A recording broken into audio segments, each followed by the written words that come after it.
Sean Patrick Flanagan was a 28-year-old ex-Marine who thought he was doing society a service by killing homosexuals. He said he strangled and dismembered a 45-year-old chef, James Lewandowski. 4 days later, he did the same thing to a 59-year-old pianist, Albert Duggins, after Mr. Duggins offered him a ride. In a 7-page letter, he explained that he hated his own homosexuality, and that might have been a motivation for the killings, as 5 officers strapped him to a stretcher in the death chamber at the Nevada State Prison. He smiled and told the prosecutor Dan Seaton, "I love you." He was executed by lethal injection in 1989.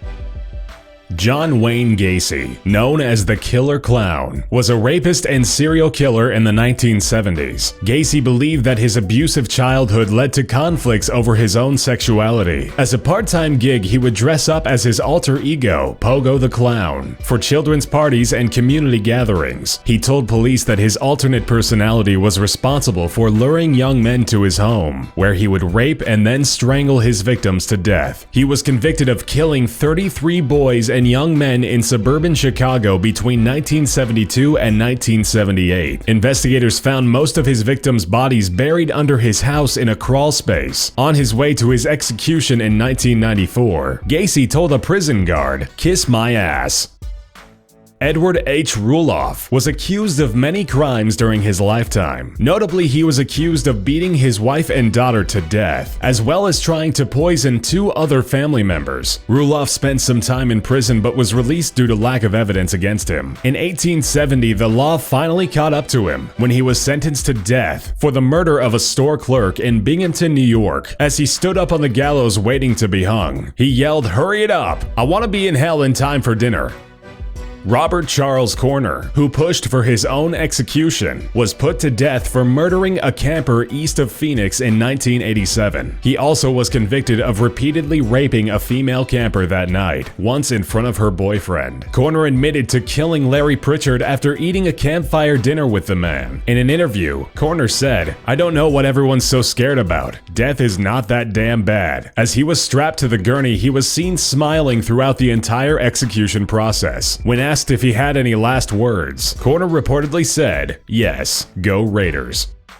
Peter Kürten was a German serial killer known as the Vampire of Dusseldorf. He committed a series of murders and sexual acts in 1929. One of his victims was a 5-year-old girl, who he strangled to death after stabbing her with scissors. He claimed that he made numerous attempts to drink the blood of some of his victims. He explained that the sight of blood was integral to his sexual stimulation. While heading to the guillotine, these were his final words. "Tell me, after my head is chopped off, will I still be able to hear, at least for a moment, the sound of my own blood gushing from the stump of my neck? That would be the pleasure to end all pleasures." James D. French was an American criminal who was sentenced to life for killing a motorist while hitchhiking in 1958. Many sources claim that he wanted to commit suicide, but was too afraid to go through with it, not willing to spend his life in prison, and too scared to kill himself. He strangled his cellmate to death in an effort to force the state to give him the death penalty. As he was led to the electric chair for his crimes, French's last words were, "How's this for your headline? French fries." Construction worker Christopher Emmett beat his co-worker to death with the base of a brass lamp. He then stole $100 from his wallet to go buy crack cocaine. The 2 roofers from Roanoke Rapids, North Carolina were sharing a motel room while they worked on a job near Danville, Virginia. In his initial statement to police, Emmett denied any involvement in the killing. During the investigation, police took possession of Emmett's clothes. Subsequent testing revealed that Emmett's boots were stained with the victim's blood. That is when Emmett confessed to the murder. The governor of Virginia at that time, Tim Kaine, refused to grant him amnesty from his impending execution. Emmett's last words were, "Tell my family and friends I love them. Tell the governor he just lost my vote. Y'all hurry this along, I'm dying to get out of here."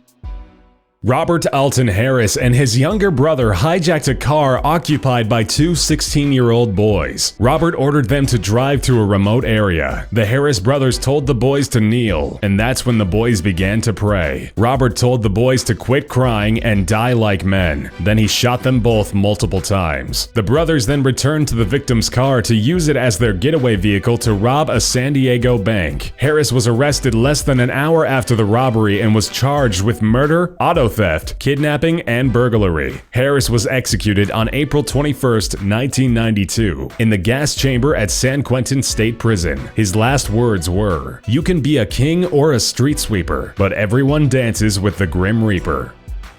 In 1976, Gary Gilmore shot a gas station attendant and a motel clerk in cold blood during separate robberies. His October trial lasted only 2 days, and he was sentenced to death. He was given the choice of death by hanging or to be killed by a firing squad. He opted to be shot, stating that there would be no mistakes. Gilmore fired his lawyers and refused to appeal the decision because he welcomed death. At the time, he was the first man to be executed in the United States in 10 years. The notorious spree killer uttered the words, "Let's do it," just before he was executed. Years later, that very phrase became the inspiration for Nike's Just Do It campaign.